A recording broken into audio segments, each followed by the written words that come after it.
뉴스타트 2부 이어갑니다. 캄보디아에 구금된 한국인 64명을 태운 대한항공 전세기가 아침 8시 반을 전후로 우리나라에 도착합니다. 인천국제공항에 YTN 취재기자 나가 있습니다. 김희영 기자. 네, 인천국제공항입니다. 네, 현재 공항 분위기 어떻습니까? 네, 취재진이 모여있는 이곳은 아직 별다른 움직임 없이 일상적인 모습인데요. 다만 현장 안전 등을 확인하는 것으로 추정되는 일부 경찰도 보입니다. 대한항공 전세기가 캄보디아로 떠난 건 어제 저녁 7시 26분쯤입니다. 전세기는 새벽 0시 50분 프놈펜 공항에 도착했고 현지 유치장에 갇혀있던 한국인 64명을 태우고 새벽 3시 20분쯤 한국으로 다시 출발했습니다. 비행기는 2시간 반 뒤인 아침 8시 40분쯤 이곳에 도착합니다. 이들은 우리나라가 캄보디아 당국과 송환을 협상하던 인원 전원입니다. 네, 송환자들이 도착하면 곧장 경찰 조사를 받게 되는 거죠? 네, 64명 대부분이 기본적으로 사기 범죄 혐의자인 만큼 전세기에 탑승한 순간부터 체포영장이 적용된 것으로 전해졌습니다. 체포영장이 이미 발부된 사람들은 비행기에서 내리자마자 압송될 전망입니다. 각 관할 경찰서에서 범죄 가담 정도 등 사실관계에 대한 조사를 벌이게 되는 건데요. 송환자들의 이동을 지원하기 위해 경찰 215명이 공항에 나올 예정이고 정부와 경찰 합동 브리핑도 계획돼 있습니다. 정부는 어제 캄보디아 현지 합동 브리핑에서 경찰청 국가수사본부장을 단장으로 한 200명 규모 호송조를 편성했다고 밝혔습니다. 송환자들 가운데 59명은 캄보디아 당국이 범죄단지들을 단속하는 과정에서 체포됐고 5명은 스스로 신고해 구출됐는데 상당수 국내 송환을 원하지 않는 것으로 알려졌지만 전원 추방이 결정됐습니다. 경찰 수사가 진행되면 감금과 협박, 폭행 등 강압속, 어쩔 수 없이 범죄를 저질렀다는 일부 주장에 대한 진위도 가려질 것으로 보입니다. 네, 이번 사태에 대해 경찰 수사와 정부 대응은 어떻게 이루어지고 있습니까? 네, 먼저 경찰은 그제 고문 끝에 숨진 대학생 박모 씨를 캄보디아로 보내고 박 씨 명의로 들어온 범죄 수익금을 빼낸 혐의를 받는 20대 대포통장 모집책을 검거해 조사하고 있습니다. 경찰은 현지 시각으로 오는 20일 오전 9시에는 캄보디아 수사관들과 박 씨에 대한 공동 부검을 진행해 사망 원인과 범행 수법 등을 확인할 예정입니다. 한편 정부는 캄보디아 당국이 전국 스캠 범죄 단지를 수색하고 한국인이 발견되면 즉각 구조할 것을 지시했다고 밝혔습니다. 또 코리안 데스크 대신 한국과 캄보디아 사이 합동 테스크포스를 마련해 수사 정보를 공유하고 범죄 연루자 재입국 방지 검토 등 공조를 이어갈 계획입니다. 지금까지 인천국제공항에서 YTN 김희영입니다. YTN 취재진은 그동안 캄보디아에 감금됐던 한국인들을 만나 노쇼 사기부터 로맨스 스캠까지 다양한 범죄에 동원된 경험을 들어왔습니다. 캄보디아 범죄단지에 남은 한국인 규모가 1,000명 이상으로 추산되는 가운데 이들 문제가 앞으로 한국과 캄보디아 양국의 골칫거리가 될 것으로 보입니다. 표정우 기자입니다. 캄보디아 범죄단지 경험이 있는 한국인들은 YTN 취재진에게 각종 피싱 범죄에서 유인책, 자금 운반책 등 다양한 범행을 했다고 말했습니다. 군 경험이 있는 남성 A씨는 군부대를 사칭해 단체 예약을 하는 노쇼 사기에 동원됐습니다. 공공기관이라며 신뢰를 주고 특정 업체에 대리구매를 요청한 뒤 선결제를 받아 잠적하는 수법입니다. 내사단 홍대입니다. 내일 저녁 7시에 삼겹살 예약하러 갈 건데 혹시 괜찮으실까요? 잘 부탁드리긴 하다가 그 딱 타이밍에 이제 수리 시키는 거죠. 연인 행세를 하며 피해자와 일정 기간 친밀감을 쌓은 뒤 돈을 요구하는 로맨스 스캠도 캄보디아 구금 한국인들의 주요 범행 중 하나였습니다. 사진과 프로필을 도용해 위장한 뒤 온라인으로 관계를 맺으며 돈을 빼앗았습니다. 여자인 척, 안녕 오빠, 메신저로 친해지면서 이렇게 우리 서로에 대해서 알아갈래요. 뭐 그런 식으로 4주, 5주 동안 교분을 매일매일 인사하게 하고 그게 수십 명을 똑같은 일을 반복하는 거거든요. 고수익 종목 정보를 제공한다며 투자금을 가로채는 이른바 리딩방 사기의 자금 운반책 역할을 맡은 사례도 있습니다. 자신의 명의 계좌로 들어온 범죄 수익금을 다른 곳으로 이체해주면서 자금 세탁을 돕는 겁니다. 이체 업무를 시켰어요. 통장으로 돈이 들어와요. 그걸 어디로 보내라 이렇게 시키는. 이처럼 캄보디아 현지 범죄단지 안에서 각종 범죄에 동원된 한국인은 1000명이 넘는 것으로 추산됩니다. 특히 이들 대부분은 협박이나 폭행, 감금 등의 피해에 무방비로 노출된 것으로 보입니다. 구금 한국인 송환과 별개로 현재 범죄 단지에 있는 우리 국민을 어떤 방식으로 처리할지가 앞으로 캄보디아와의 외교 문제로 남을 가능성이 커졌습니다. YTN 표정우입니다. 캄보디아에 거점을 둔 피싱 조직에 가담해 수억 원을 가로챈 혐의를 받는 조직원들에게 1심에서 전부 실형이 선고됐습니다. 서울 동부지방법원은 어제 범죄단체 가입 등의 혐의로 재판에 넘겨진 30대 남성 A씨에게 징역 6년과 추징금 7천만 원을 선고했습니다. 함께 기소된 조직원 4명에 대해서도 각각 징역 3년에서 4년과 함께 수백만 원에서 수천만 원의 추징금이 선고됐습니다. 재판부는 외국의 본거지를 두고 범죄단체를 조직해 범행하는 경우 적발이 어려워 피해가 심각하고 불법을 인지하고도 자발적으로 출국하기도 했다며 비난 가능성이 크다고 질타했습니다.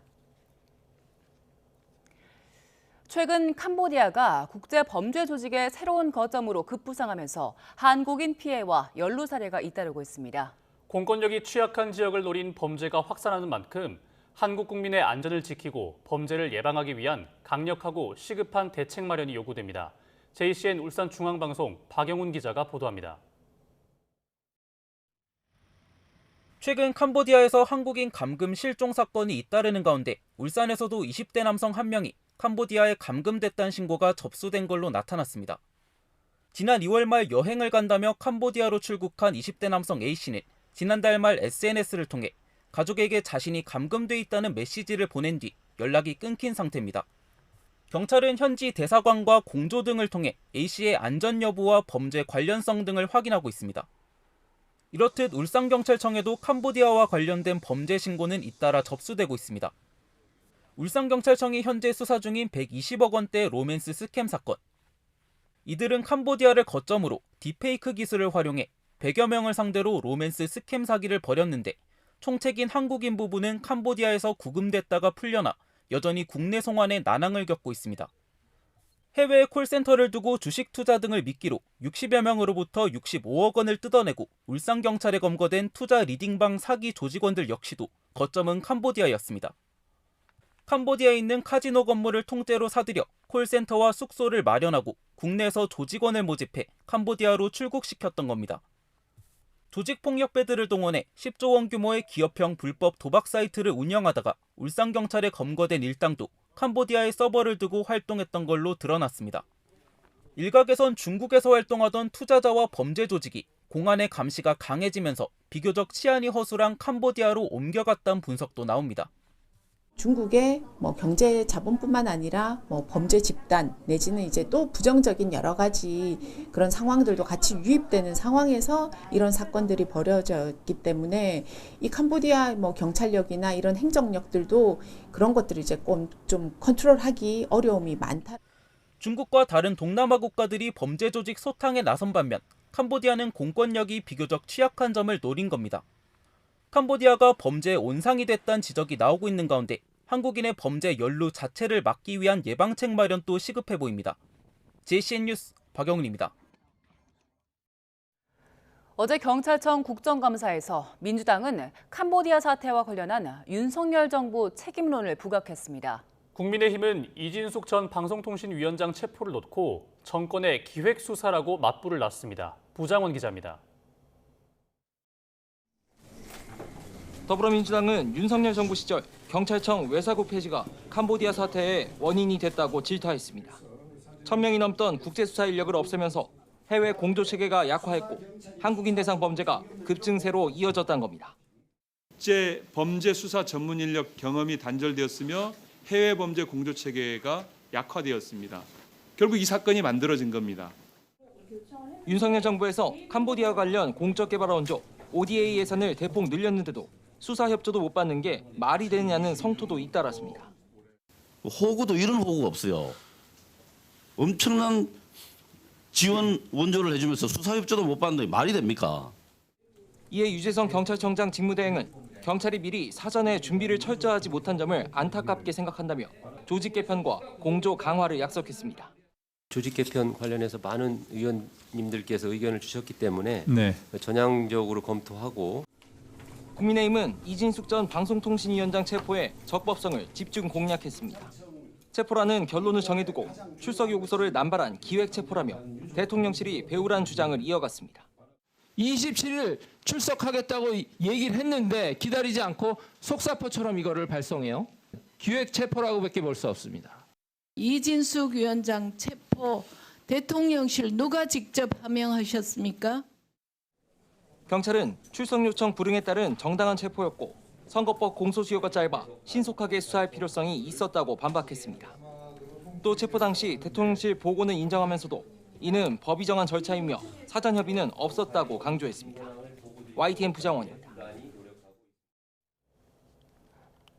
윤석열 전 대통령에 대한 체포 방해 혐의를 받는 김성훈 전 대통령 경호처 차장과 이광우 전 경호본부장이 뒤늦게 사과했습니다. 두 사람은 어제 국회 행정안전위원회의 경찰청 국정감사의 증인으로 나와 체포영장 집행을 방해한 것과 관련해 죄송하다고 말했습니다. 김 전 차장은 국민에게 많은 혼란을 가져오고 국력도 소실됐다며 그 중심에 저 또한 자유롭지 않고 죄송하게 생각한다고 말했습니다. 이 전 본부장도 국가와 국민 모두 혼란스럽고 힘들어하는데 그 중심에 저희가 있는 것이 안타깝고 죄송하다고 사과했습니다. 지난 1월 윤석열 전 대통령이 체포된 이후 김건희 씨가 대통령 경호처 직원에게 총기가 있는데 왜 막지 못했냐는 말을 했다는 법정 증언이 나왔습니다. 서울중앙지방법원은 어제 특수 공무집행방해 등 혐의로 재판에 넘겨진 윤 전 대통령 속행 공판을 진행했습니다. 증인으로 출석한 김신 전 대통령 경호처 가족부장은 지난 2월 김건희 씨가 경호처는 총기를 갖고 뭐 했느냐며 그런 거 막으라고 갖고 다니는 게 아니냐고 말했다는 것을 부하 직원인 박모 경호관으로부터 보고받았다고 밝혔습니다. 이에 김 전 부장은 황망한 심경이었다고 했습니다. 어제 재판은 윤 전 대통령이 나오지 않아 피고인 없이 궐석 재판으로 진행됐습니다. 비상계엄과 김건희 씨, 최상병 사건 관련 의혹을 수사하는 이른바 3대 특별검사팀이 안팎으로 어수선한 분위기입니다. 인권 침해와 과잉 수사를 비롯해 여러 논란에 휩싸이면서 수사 동력이 흔들리는 것 아니냐는 지적입니다. 조성호 기자입니다. 김건희 씨 의혹을 수사하는 민중기 특별검사팀은 피의자로 조사받던 양평군 공무원이 숨지면서 곤욕을 치르고 있습니다. 고인이 특검의 회유와 강압에 지쳤다는 메모를 남겼기 때문입니다. 메모 자체가 불법 수사, 강압 수사, 심야 수사 다 들어가 있잖아요. 오죽했으면 죽고 싶다 그런 말씀을 하시겠습니다. 특검은 처음엔 강압 수사는 없었다며 정면 반박했는데 뒤늦게 모든 수사 상황과 방식을 감찰에 준하는 방식으로 면밀히 다시 점검하겠다고 몸을 낮췄습니다. 갓 출산한 국토교통부 여성 공무원이 있는 산후조리원 압수수색을 정치권이 문제 삼는 등 인권 감수성에 대한 비판이 잇따른 데 따른 조치란 해석입니다. 조은석 내란 특검팀은 법원에 잇따른 구속영장 기각으로 체면을 구겼습니다. 내란 방조 혐의로 불구속 기소된 한덕수 전 국무총리에 이어 중요 임무 종사 혐의를 적용한 박성재 전 법무부 장관 영장도 발부되지 않았습니다. 특검의 영장은 지나친 억측과 논리 비약으로 잘못된 자료를 근거로 한 무리한 청구였다고 생각합니다. 법원은 한 전 총리와 박 전 장관 모두 법적인 다툼의 여지가 있다고 봤습니다. 특검은 박 전 장관 구속영장 재청구까지 시사하며 여전히 자신감을 보이고 있지만 조직적 내란 가담이란 틀을 짜고 신병부터 확보하려는 무리수를 둬 수사가 주춤하게 됐다는 지적도 만만치 않습니다. 최상병 사건을 맡은 이명현 특검팀은 구속했거나 재판에 넘긴 피의자가 아직 한 명도 없습니다. 수사 외압과 임성근 전 사단장 구명 로비, 이종섭 전 호주대사 도피 의혹 등 기존 사건들에 이어 최상병 사건을 수사했던 공수처를 둘러싼 문제들로 전장을 넓혀놨지만 뚜렷한 성과는 보이지 않는 상황입니다. 수사권과 기소권 분리가 핵심인 형사사법 개혁 방향과 달리 수사 전권을 부여받은 3대 특검이 기존 검찰이 비판받던 낡은 관행을 답습하는 것 아니냐는 지적이 거셉니다. YTN 조성호입니다. 우리 정부 고위 관계자들이 미국 워싱턴 DC에서 한미 무역 후속 협상을 이어갔습니다. 4대 그룹 총수들도 트럼프 대통령과 사저인 미국 플로리다주 마로라고 리조트에서 골프 회동을 갖고 협상 측면 지원에 나섭니다. 뉴욕 연결의 자세한 소식 알아보겠습니다. 이승윤 특파원, 정부 고위급 인사들이 오늘도 미국과의 무역 협상 총력전을 이어갔다고요. 네, 그렇습니다. 한미무역 협상 후속 논의가 급물살을 타는 가운데 한국 정부 고위 관계자들이 워싱턴 DC에서 미국 측과 비공개로 집중 협상을 벌이고 있습니다. 양국 간 이견으로 2달 넘게 합의를 이루지 못했던 한국의 3,500억 달러 규모의 대미 투자 패키지의 구성 방안이 화두입니다. 오는 31일 한국 경주에서 개막하는 에이펙 정상회의를 계기로 열리는 한미 정상회담에서 최종 결과물을 도출하기 위해 정부가 총력전을 펼치고 있는 겁니다. 이를 위해 김정관 산업통상자원부 장관과 김용범 대통령실 정책실장, 여한구 산업부 통상교섭본부장이 워싱턴 DC에서 미국 측과 협상을 벌이고 있습니다. 앞서 스콧 베센트 미 재무장관과 하워드 러트닉 상무장관, 러셀 보트 백악관 예산관리국장과 회동이 이뤄졌고 이 자리에서는 양국 간 조선업 협력 방안 등이 논의됐습니다. 하지만 대미 투자액의 집행 방법과 관련해 합의문을 만들 수 있을 정도로 의견 차이가 좁혀졌는지는 여전히 불투명한 상황입니다.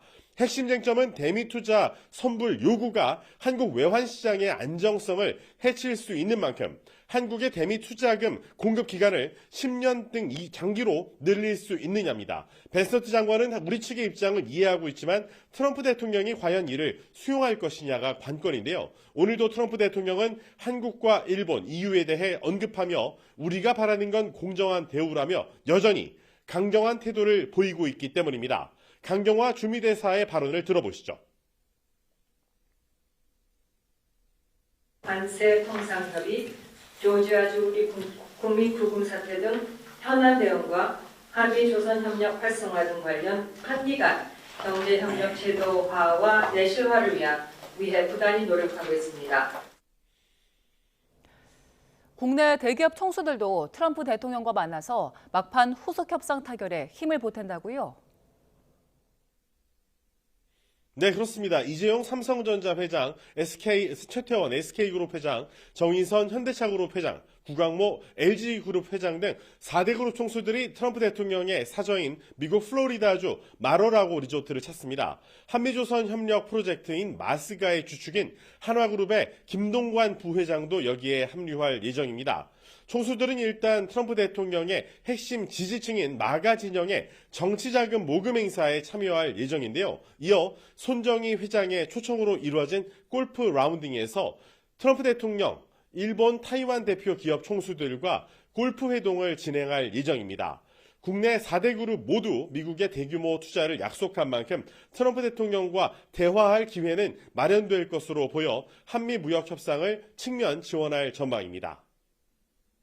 네, 트럼프 대통령은 미중 정상회담 진행 의사를 밝히면서도 강경한 입장을 고수하고 있다고요? 네, 그렇습니다. 트럼프 대통령은 중국은 약 157%의 관세를 원하지 않을 것이라며 미중 무역 협상에서의 자신감을 나타냈습니다. 백악관에서 열린 볼로디미르 젤렌스키 우크라이나 대통령과의 정상회담 중 취재진으로부터 미중 무역 협상에 관한 질문을 받고 미국이 매우 강력한 위치에 있다고 생각한다며 이같이 답한 겁니다. 트럼프 대통령은 11월 1일부터 내가 원한다면 지금 받는 것에 더해 100%의 추가 관세를 부과할 수 있다며 그러면 대중 관세는 약 157%가 될 것이고 중국은 그것을 원하지 않는다고 말했습니다. 그래서 중국은 대화를 원하고 우리는 대화하고 있다며 우리는 양측 모두에게 좋은 합의를 이룰 수 있을 것이라고 전망했습니다.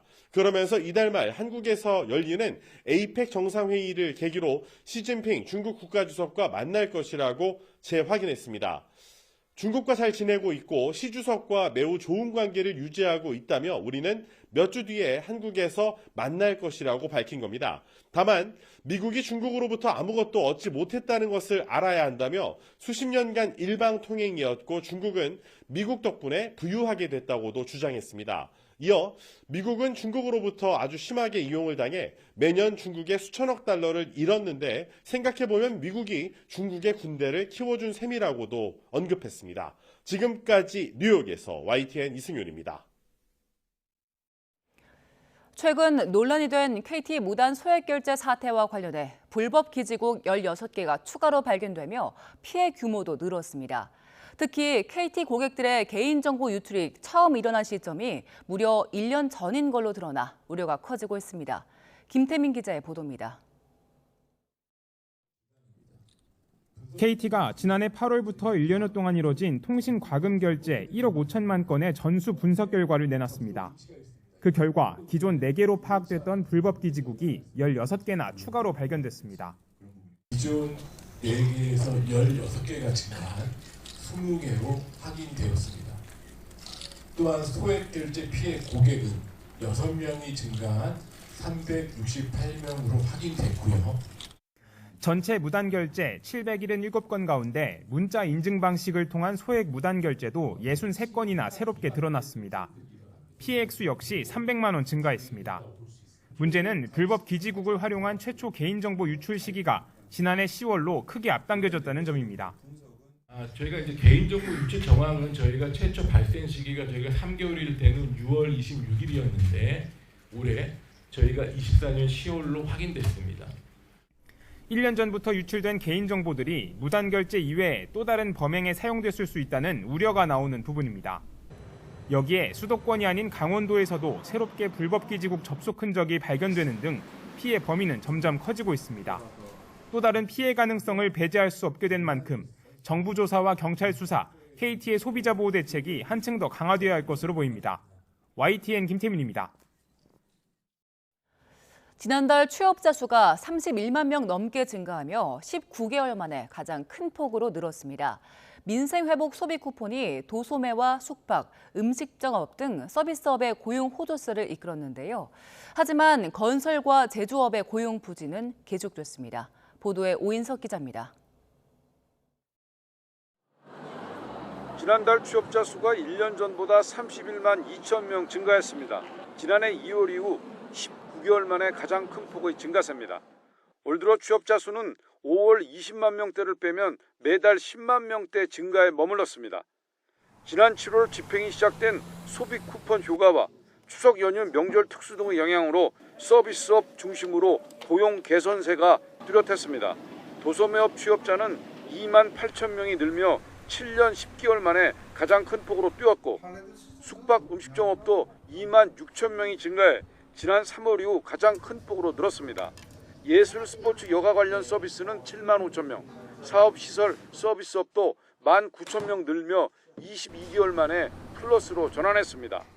예술 스포츠 여가 서비스라든지 교육 서비스, 음식 숙박점업 이런 쪽은 소비 쿠폰의 영향이 있는 것으로 보여집니다.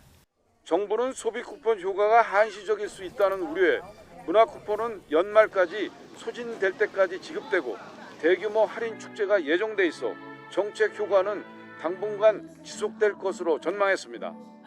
반면 미국 관세 정책과 건설업 불황에 따른 제조업과 건설업의 고용 부진은 계속됐습니다. 건설업은 8만 4천 명 줄며 17개월 연속, 제조업은 6만 1천 명 감소하며 15개월째 뒷걸음질 쳤습니다.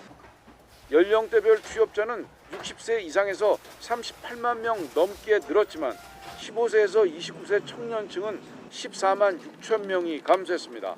소비 쿠폰 등 정부 정책 효과에도 청년층의 고용 개선세가 미약한 것으로 나타나면서 청년 고용 지원을 강화해야 한다는 목소리가 커지고 있습니다. YTN 오인성입니다. 정부가 지난 15일 주택시장 안정화 대책을 발표하면서 토지거래 허가구역에서 상가와 오피스텔 등 비주택 담보대출도 담보 인정 비율 LTV가 70%에서 40%로 강화된다고 잘못된 내용을 설명한 걸로 드러났습니다. 앞서 정부가 지난 15일 기자들에게 전달한 주택시장 안정화 대책 자료에는 토지거래 허가구역 지정 효과로 비주택 담보대출의 LTV가 40%로 강화된다고 기재됐고, 이어 금융위에서는 브리핑에서 비주택인 상가와 오피스텔 LTV도 70%에서 40%로 강화된다고 설명했습니다. 이에 따라 언론에서는 일제히 비주택 LTV가 40%로 줄어든다고 보도했지만, 이번에 새로 지정된 토어구역 비주택의 경우 LTV는 70%로 유지되는 게 맞는 것으로 확인됐습니다. 커피 한 잔값 수준의 보험료로 생활 속 위험을 보장받을 수 있는 미니보험이 잇따라 출시되고 있습니다. 보험 가입이 낯선 2030 청년층을 고객으로 확보하기 위한 보험사들의 전략으로 풀이됩니다. 손효정 기자입니다. 쌀쌀해진 날씨에 본격적으로 시작된 독감 시즌. 예방 주사를 맞아도 불안한 마음을 덜 수 있도록 동양생명이 미니 독감 케어 보험을 내놨습니다. 한번 보험료를 내면 1년 동안 독감에 걸릴 경우 치료비 10만 원을 보장받습니다. 40세 남성 기준 보험료는 3,260원, 커피 한 잔값 수준입니다. 모바일 홈페이지에서 제 보험료를 직접 계산해 보겠습니다. 31세 여자인 저는 4,480원만 내면 미니 독감보험에 가입할 수 있습니다. 이렇게 소액으로 필요한 보장만 골라 가입하는 미니 보험이 최근 주목을 받고 있습니다. 사회 초년생이다 보니까 보험료가 좀 높다 보면 부담이 될 수 있는데, 이거는 커피 한 잔 가격도 안 되는 금액으로 최대 10만 원까지 그 치료비를 보장받을 수 있다는 게 굉장히 큰 메리트였던 것 같습니다. 우리금융은 다 함께 페스타를 열고 3주 동안 독감 보험을 비롯해 다양한 미니 보험을 선보였는데, 예상치 못한 교통재해, 사고 보장부터 깁스 치료비까지 일상 속 위험을 폭넓게 대비하는 상품이 포함됐습니다. 모두 몇천 원 수준의 저렴한 보험료를 내세웠습니다. 다른 보험사들도 지하철이 지연될 경우 대체 교통수단 이용비를 보장하거나 개물림 사고 견주에 벌금을 대신 내주는 이색 상품들을 앞다투어 출시했습니다. 보험료에 비해 보장 범위가 넓은 미니 보험에 관심을 두는 건 당장의 수익보다 잠재 고객층 확보, 특히 청년층 유입에 집중하기 위해서입니다. 실제로 2030 세대의 생명보험 가입률은 5060보다 25%포인트가량 낮은 것으로 나타났습니다. 특히 모바일이나 디지털 환경에 익숙한 MZ세대를 중심으로 큰 호응을 얻고 있는 상황인데요. 수익성보다는 다양한 고객층과의 접점을 넓히고 고객 경험을 확대하고자 다만 보장 범위가 제한적이고 기간이 짧은 만큼 가입 전 약관과 보상 조건을 꼼꼼히 확인하는 것이 중요합니다. YTN 손효정입니다. 순직 해경 사건을 수사하는 검찰 전담수사팀이 사고 당시 파출소 당직 팀장을 구속하며 수사에 속도를 내고 있습니다. 검찰은 사고 당시 상황과 윗선의 은폐 가담 의혹을 조사하는 데 집중할 것으로 보입니다. 배민혁 기자입니다. 고 이재석 경사 순직 사건을 수사해온 검찰 전담수사팀은 일단 사고 당시 당직 팀장인 이모 경위를 구속했습니다. 이 경위는 2인 출동 원칙 등 안전 규정을 지키지 않고 파출소 팀원들의 휴식 시간을 허위로 기록했다는 등의 혐의를 받습니다. 재판부는 이경희가 증거인멸 우려가 있다며 구속영장을 발부했습니다. 이경희가 사건 직후 일부 휴대전화 통화 기록을 삭제하거나 팀원에게 허위로 진술을 맞추자 제안하고 근무일지를 허위로 작성했다는 겁니다. 관심은 이제 이경희와 함께 입건된 전 영흥파출소장과 인천해양경찰서장 등의 혐의를 얼마나 밝히느냐에 모이고 있습니다. 이들은 사고 이후 이 경사의 파출소 동료들에게 사고 경위 등을 함구하라고 지시하며 사건을 은폐하려 했다는 혐의 등을 받고 있습니다. 일단 검찰은 신병을 확보한 이경희를 대상으로 당시 상황과 대처 과정 등 사고 경위를 전반적으로 다시 조사하고 있습니다. 이에 더해 해경 지휘부가 실제로 함구 지시를 했는지 사건의 진상을 덮으려 했는지 등을 집중 조사할 것으로 보입니다. 검찰이 당직 팀장에 이어 조만간 다른 지휘 책임자들까지 연달아 신병 확보에 나설지 주목됩니다. YTN 배민혁입니다. 정부의 업무 시스템이 해킹을 당했다는 의혹이 2달 만에 사실로 밝혀졌습니다. 원격 근무용 컴퓨터에 들어있던 공무원 인증서 650건이 유출돼 정부가 보안 강화에 나섰습니다. 양일혁 기자입니다. 미국 해커 전문 매체 프렉은 지난 8월 정부 업무망인 온나라 시스템이 해킹됐다는 의혹을 제기했습니다. 이후 해킹 여부에 대해 2달 동안 침묵을 지켜오던 정부가 결국 의혹을 사실로 인정했습니다. 누군가 행정전자서명 인증서를 몰래 빼돌린 다음 이를 이용해 온나라 시스템에 접근한 정황을 지난 7월 중순 확인했다는 겁니다. 유출된 공무원 인증용 파일은 현재 확인된 것만 650명분. 이 가운데 12개는 인증서뿐만 아니라 비밀번호도 함께 있었던 것으로 파악됐습니다. 대부분 650명의 인증서 파일 중에서는 유효기간이 다 만료된 과거의 것으로 되었습니다만 3명은 유효기간이 남아있었기 때문에 정부는 해커들이 정부의 원격 근무용 프로그램이 깔린 외부 인터넷 PC를 노리고 접근했다고 의심합니다. 원격 근무용 PC나 노트북에 악성 코드가 깔릴 경우 인증서는 물론 비밀번호까지 유출될 수 있다고 보고 있습니다. 인증서도 갖고 있고 비밀번호를 정확하게 입력하고 인증체계가 됐을 경우에는 탐지 모니터링 툴에 잡히지 않고 정상적인 사용자로 인증돼서 접근할 수 있는 그런 위험성이 있었기 때문에 정부는 우선 정부 원격 근무 시스템 인증 절차와 온나라 시스템 로그인 보안을 강화했습니다. 이와 함께 국가정보원은 해커가 한글을 중국어로 번역한 기록 등을 확인하고 추적하고 있습니다. 국정원은 다만 이번 해킹 배후가 북한 김숙희 조직인지에 대해선 단정할 만한 증거가 부족하다며 선을 그었습니다. YTN 양일혁입니다. 건강보험급여가 적용되지 않는 약품은 전문의약품이라고 해도 정부의 처방관리 체계에 기록되지 않습니다. 이러한 허점을 악용해 비만 치료제를 투약할 수 없는 어린이와 임신부들까지 위고비와 삭센다 등을 처방받은 거로 나타났습니다. 염혜원 기자입니다.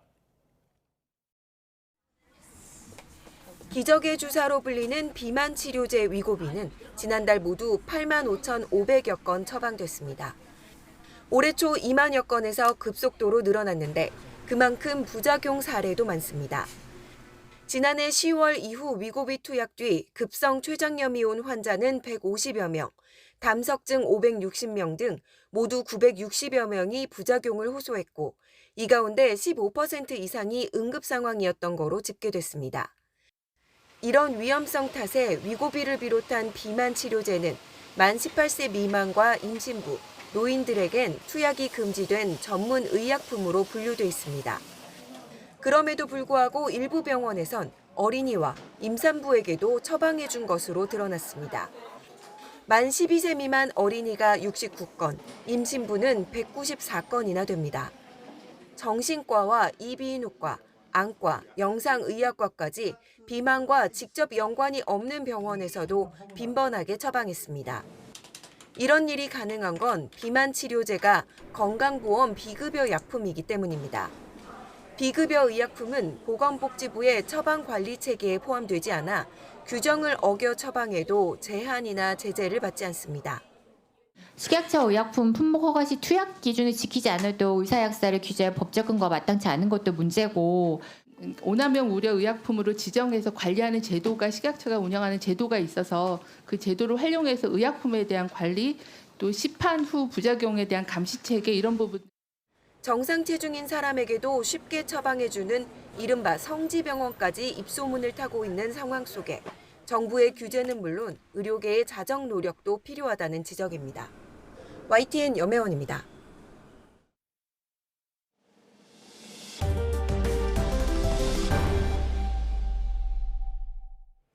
미러 정상회담을 예고한 다음 날 트럼프 대통령은 젤렌스키 우크라이나 대통령을 만나 토마호크 미사일 없이 전쟁을 끝내길 바란다고 말했습니다. 우크라이나의 마지막 희망인 토마호크 제공이 시기상조라며 사실상 거부 의사를 밝힌 것으로 풀이됩니다. 정유신 기자의 보도입니다. 젤렌스키 우크라이나 대통령을 백악관에서 다시 만난 트럼프 미 대통령은 전날 통화한 푸틴 러시아 대통령 얘기부터 꺼냈습니다. 푸틴 대통령도 전쟁을 끝내고 싶어 한다면서 우크라이나의 토마호크 미사일 지원 요청에 시기상조란 입장을 보였습니다. Hopefully we'll be able to get the war over with without thinking about tomahawks. I think we're fairly close to that. 실망한 젤렌스키 대통령은 미국의 장거리 무기 지원이 절실하다고 재차 강조했습니다. And I think this is a momentum to finish Russia's war against Ukraine. I think that, yes, we understand that Putin is not ready. I think not ready. 전날 트럼프 대통령은 푸틴과 2시간 넘게 통화한 뒤에 2주 내로 헝가리에서 회담을 갖기로 했다고 발표했습니다. 발빠르게 미국과 회담 준비에 나선 러시아는 특사를 통해 트럼프의 관심을 끌 사업 제안까지 던졌습니다. 러시아 극동과 알래스카를 잇는 이른바 푸틴 트럼프 철도 터널을 건설해 미러 공동으로 대규모 일자리를 만들자는 겁니다. 미러 회담이 성사되면 푸틴 대통령은 전쟁 범죄 혐의로 국제형사재판소 체포영장이 발부된 이후 처음으로 EU 회원국을 방문하게 됩니다. 친러 성향의 헝가리에서 미러 정상회동 급진전에 유럽연합은 크게 당혹해하고 있습니다. Matter of fact that this event will take place most probably against the will of most of the EU allies also wants to demonstrate the irrelevance of the European. 뉴욕타임스는 지난 8월 알래스카 미러 회담이 성과 없이 끝나면서 푸틴은 2달간 전쟁할 시간을 벌었다고 되짚었습니다. YTN 정유신입니다. 우크라이나와 이스라엘에 전력을 쏟아부은 미국이 미사일 재고 바닥이라는 심각한 상황에 놓였습니다. 미국은 장기적으로 생산량을 4배까지 늘리고 싶어 하지만 현재 방위산업 수준으로는 불가능하다는 분석입니다. 권영희 기자가 보도합니다. 2022년 2월 시작된 우크라이나 전쟁은 곧 만 4년이 됩니다. 중동의 이스라엘 하마스의 전쟁은 이란과 후티 반군 등 동시다발적인 분쟁으로 커졌습니다. 여기에 제공한 미국 미사일은 거의 소진됐습니다. They do want to have the anti-missile missiles, okay, as they call them, the Patriots, and we're going to see if we can make some available. You know, they're very hard to get. We need them too. We were supplying them to Israel. 미군은 미사일 재고가 40% 이상 줄었다고 파악합니다. 미국은 중국 견제에서 벗어나 본토 방어를 최우선으로 하는 새로운 국방 전략을 추진합니다. 동맹국 지원과 본토 방어를 동시에 유지하려면 전례 없는 생산 확대가 불가피합니다. Sort of the operational focus of the military is going to be more drawn inwards to homeland defense and homeland security related matters, which would be a major shift. But at the same time, the military still has to prepare for fighting wars overseas. 미 국방부는 주요 방산업체들의 미사일 생산을 2배에서 4배까지 늘리라는 지시를 내렸습니다. 그러나 무기 제조에 필요한 정밀 전자부품은 팬데믹 이후 공급망 병목이 지속되고 생산 인력은 30% 이상이 퇴직 연령대에 접어든 상태입니다. 현 수준 인프라로는 공장 교대 근무와 인력 확충을 병행해도 2년 안에 2배 늘리는 것이 한계라는 게 전문가들의 평가입니다. 미국은 이참에 단순한 무기 증산을 넘어 군수산업 구조를 근본적으로 재편하고 싶어 합니다. We make the best equipment in the world, but they got to make it faster. Ammunition they have to make faster. In the coming months, we'll be making even more historic announcements to fully embrace the identity of the Department of War. 미국은 신속한 납기와 품질 안정성을 인정받은 한국의 군수 생산 인프라를 활용하고 싶어 합니다. 이렇게 되면 한국은 단순한 무기 수출을 넘어 글로벌 군수 허브로 도약할 기회를 잡을 수 있습니다. YTN 권영입니다.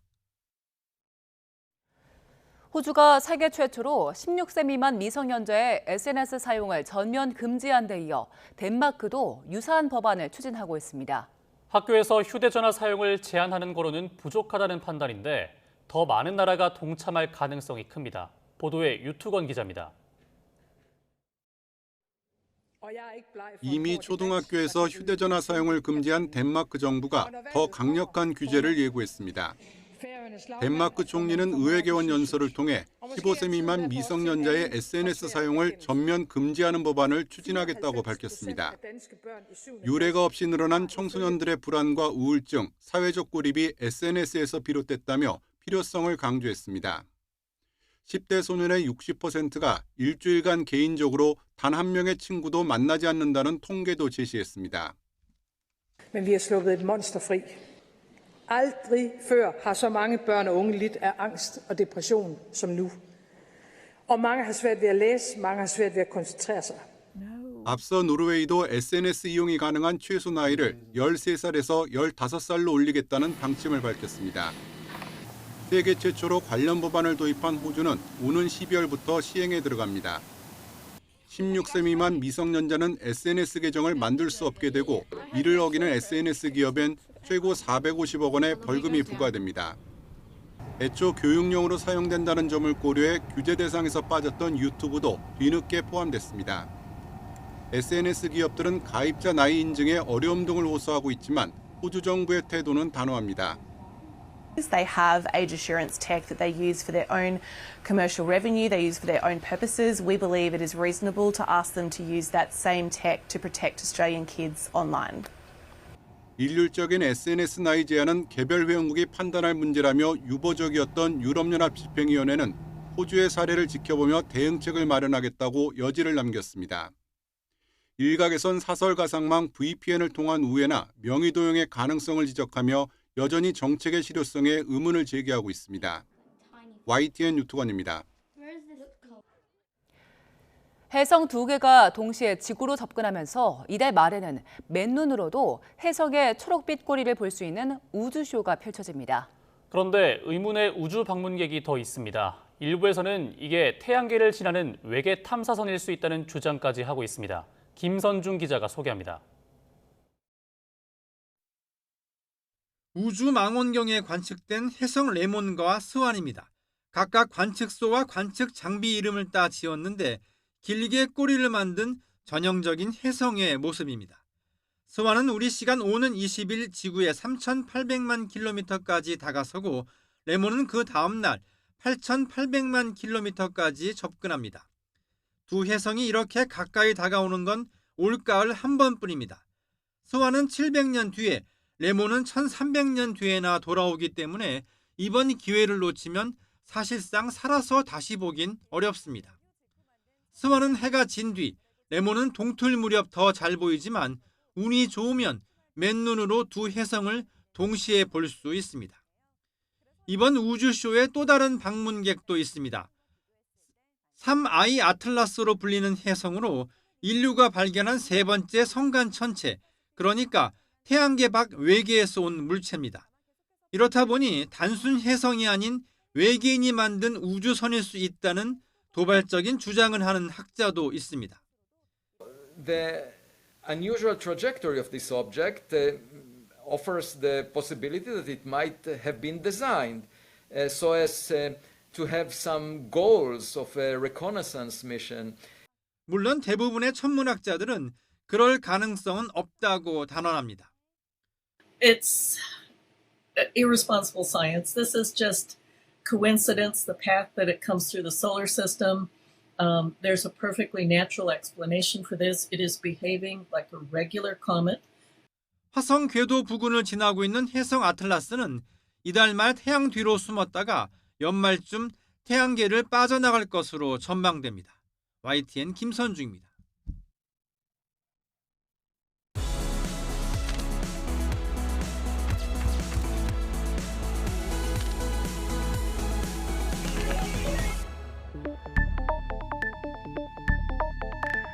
Does this video scare you guys?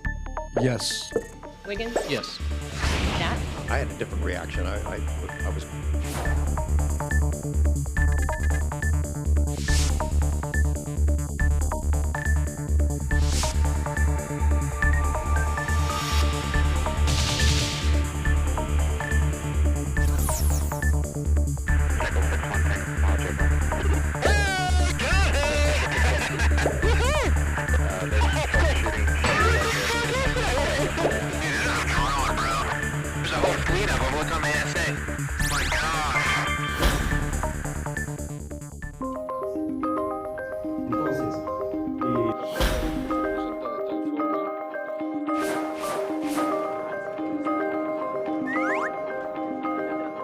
Si el ADN nos está demostrando que no son seres humanos y que no hay nada que se parezca en el mundo a esto, así lo debemos de tomar.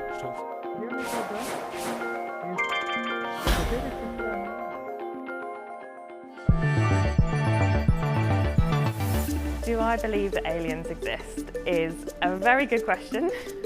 And the more that these missions go and explore different parts of space, the more signs we find that life. So if we ever do find life in space, it's not going to be little green men, it's not going to be E.T. with a glowing finger or a grey thing with big sort of buggy eyes. But there could be more complex life if that life has had a chance to evolve, just as it has on our Earth.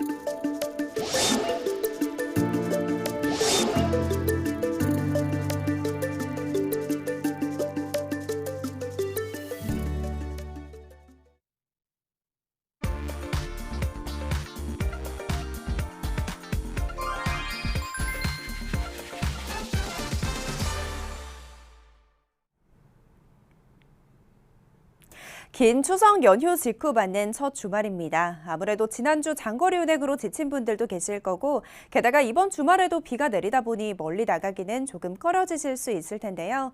그래서인지 이번 주말 고속도로의 교통량은 지난달 평균 수준과 비교했을 때 많지 않을 것으로 예상됩니다. 게다가 지금은 이른 시간이라 고속도로의 전 구간 안에서 보시다시피 정체는 생겨나기 전인데요. 다만 곳곳으로 비가 내리면서 노란 서행 구간들은 살펴지고 있습니다. 현재 충청과 강원, 수도권 등 중부지방 곳곳으로는 계속해서 비가 내리고 있습니다. 젖어있는 도로에서는 미끄럼 사고 발생 가능성 많이 높아집니다. 최소 20에서 최대 50%까지 충분히 감속해서 이동해 주셔야겠고요. 현재 1번 경부고속도로도 정체는 전 구간에서 살펴지지 않지만 노면이 젖은 가운데 서울 쪽으로 7곡 휴게소 부근 갓길 쪽에는 승용차가 고장나 있습니다. 도로 위로 사람들까지 나와 있는 만큼 전방 잘 살피면서 이동해 주셔야겠고요. 현재 65번 동해고속도로 위로는 사고가 발생했습니다. 방향은 속초 쪽이고요. 현재 강릉 4터널 내부 1차로 쪽에서 화물차 관련 사고 처리하고 있습니다. 차로 잘 바꿔주셔야겠는데 이렇게 노면이 미끄러운 날에는 터널 진출입 시 더더욱 주의 운행해 주셔야 한다는 거 잘 알고 계시죠? 더불어 영동선이 지나는 대관령 일대로는 현재 안개가 자욱하게 끼어 있습니다. 가시거리 많이 짧아져 있으니까 안개등과 비상등 활용 잘 해주시기 바랍니다. 전방 주시도 잊지 마시고요. 고속도로 교통방송이었습니다.